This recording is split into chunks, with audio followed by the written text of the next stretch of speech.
D media पक्षरु 19तम प्रतिष्ठा दिवस अवसर में सामाजिक दायित्वबोध और गणमाध्यम शीर्षक एक आलोचना चक्र अनुष्ठित हो जाइछि। संस्कृति भवन में प्रोफेसर अभिमन्यु भूया अध्यक्षतार अनुष्ठित यह आलोचना चक्र में आलोचक भाव योगदान करी न्यायमूर्ति मानस रंजन मिश्र कहिथिले जे गणमाध्यम प्रभाव दृश्यमान हेबा पई बहु क्षेत्र में समय लगी थाए, कारण कौनसी घटनार प्रभाव कौन हेबो ताहा अनेक समय तत्क्षणात जानिबा साधारण लोकंक पक्षरे कष्टसाध्य। मात्र सांबादिक ए घटनार प्रेक्षापट और परिप्रेक्षी संपर्क में जानी थाए, तेणु साधारण लोकंक ठारू से अधिक अंदाज करिपारे। अनेक समय सत्य को लुचेइबार प्रचेष्टा करा जाए। सांबादिक माने सत्य को लोकलोचन को आनिबाकू चेष्टा करिबा उचित। सत्य साधारण रे उजागर हेले अनेक समय रे तार प्रभाव पड़े। इतिहासर मोड़ परिवर्तन रे नुआ इतिहास तैयारी करिबारे सांबादिक मानकर भूमिका रहिछि। तबे इतिहास रचना करिबार क्षमता रखुथिबा सांबादिकंकु सांबादिकता पई प्राण देबाकू पड़े। गणमाध्यम तृतीय नेत्र प्रयोग करिबा उचित। अन्यतम आलोचक भाबे ऐतिहासिक मदन मोहन महापात्र,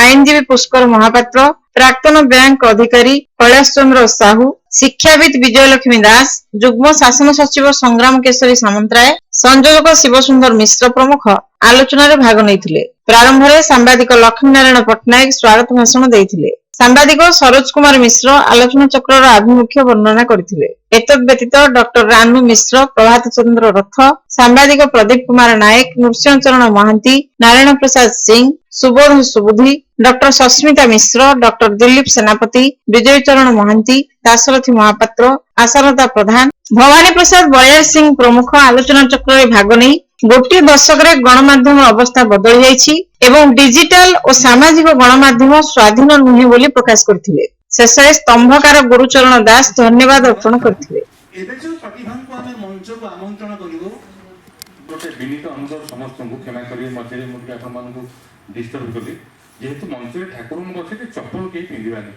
मो विनीत एक युवक आम घर अछंती दीक्षा चित्तशिल्प